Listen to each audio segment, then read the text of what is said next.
Hey everyone, and welcome to a brand new deep dive. This time we're tackling a career path that I think you're going to find pretty fascinating. Um, we're taking a look at transport health and safety inspectors, and we've got some really cool material from RoleCatcher to help us out. I'm really curious to get into this. Yeah, it's definitely a career that's maybe not on everyone's radar, but it's more vital than many people realize. Keeping our transportation systems running safely? For sure. I mean, it's something we all rely on every day, right? Like whether Yeah. you're taking the bus or ordering something online, someone's got to make sure all that happens without a hitch. Absolutely. And that's where these folks come in, transport health and safety inspectors. They're the ones working behind the scenes to keep everything running smoothly. Yeah, and to help us understand what these inspectors actually do, we've got, well, our expert here. Thanks for joining us. Happy to be here. It's a field I'm really passionate about. So, from the Roll Catcher Guide, we can see that these inspectors are all about safety standards and minimizing risks, right? Yeah. But what does that actually look like day to day? Right. It's more than just ticking boxes. Think of it this way. Imagine a cargo ship gets hit with some bad weather.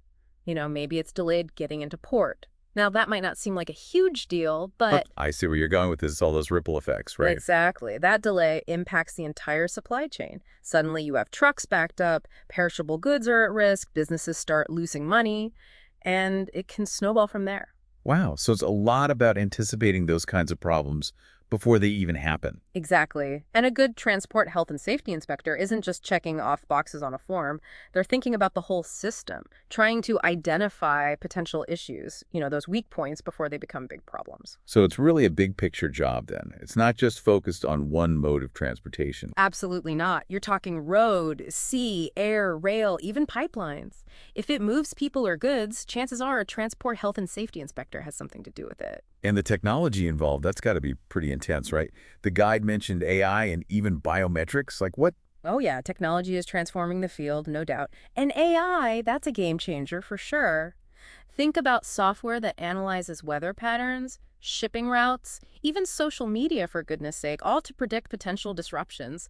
It's like having a crystal ball almost. That's wild. And you mentioned biometrics. What role does that play? So biometrics, it's all about identification, making sure the right people are where they should be.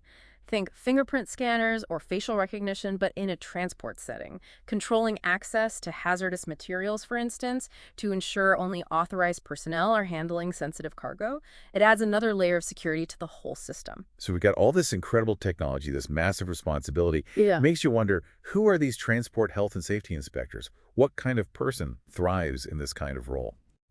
That's actually a really important question, and it gets to the heart of what makes this career path so interesting. It's not just about technical knowledge. Right. The Role Catcher Guide actually made that point really clear.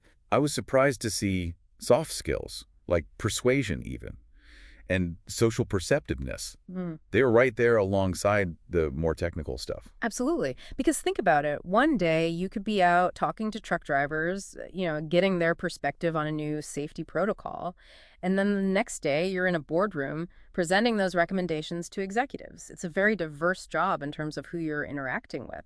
So you need to be able to connect with people from all walks of life, basically. Exactly. And not just connect with them, but understand their point of view, communicate effectively with them, regardless of their background or their level in the organization. It's about building a culture of safety. That's such a good point. So it's like almost a negotiation or a collaboration, maybe, to make sure everyone's on the same page when it comes to safety. That's a great way to put it. It's not just about knowing the rules, it's about understanding the people who are impacted by them too. Yeah, I never would have thought of it like that.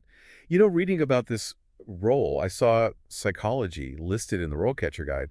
And I thought, psychology, what does that have to do with transportation safety? More than you might think. Imagine this. You're implementing a new safety protocol, but you're meeting resistance, right? Maybe some longtime employees are resistant to change, they're used to doing things a certain way. Well, a transport safety inspector who understands human behavior, that inspector can anticipate those challenges. They can address those concerns in a way that actually resonates with people. So you need that human touch for sure. It can't just be all about, rules and regulations. You've got to understand how those things actually impact people on the ground. And speaking of learning, expanding your knowledge, I was really interested to see how much role catcher emphasized professional development. It wasn't just like, oh, you learn it once and you're good. Right. It's definitely not a set it and forget it kind of career. Things are always changing. Technology, regulations, the types of challenges you face. It definitely keeps you on your toes, I imagine. I mean, there was a whole list in the guide. Transportation regulations, risk assessment, incident investigation. It seems like you can never stop learning in this field. And for someone like you, who's clearly intellectually curious, who likes to dive deep, that's got to be exciting, right? It's a career path that allows you to be a lifelong learner, which is pretty awesome. Definitely. And with all that learning, with that constant growth, I'd imagine there are some pretty solid career advancement opportunities too. The guide mentioned a clear path from, those entry-level inspection roles to more senior positions. For sure. This isn't a dead-end job by any means. You can start out doing hands-on inspections, get experience across different areas, maybe specialize in something like maritime safety. Or maybe aviation security. Exactly. And eventually you might move into management, maybe even get to the point where you're developing safety strategies for entire mutinies. That's amazing. So you're not just applying the knowledge you've gained, you're actually shaping the future of safety in your field. Especially with all those emerging technologies we were talking about earlier, like AI, self-driving cars, drone deliveries. Yeah. With all that stuff coming down the pipeline, who even knows what this field is going to look like in 10, 20 years? It's kind of mind-blowing. No doubt. That's what I think makes it so exciting. You're not just reacting to the present, you're actually shaping the future of transportation safety. It's a pretty awesome position to be in if you think about it. It really is. It's like we can imagine self-driving trucks and drone deliveries, but what are the safety protocols for that going to look like? Who's going to be responsible for making sure that technology is used safely? That's the million-dollar question, right? And it's not a simple answer either. It's not like we can just take the existing rule book and apply it to these new technologies. Because now you're dealing with algorithms, right? Yeah. It's not just a human driver you can talk to. Right. You've got AI making decisions potentially in life or death situations. So how do you design safety protocols for that? How do you even begin to assess the risk of a drone delivery route, for example? These are the kinds of questions that transport health and safety inspectors of the future are going to have to grapple with. Wow.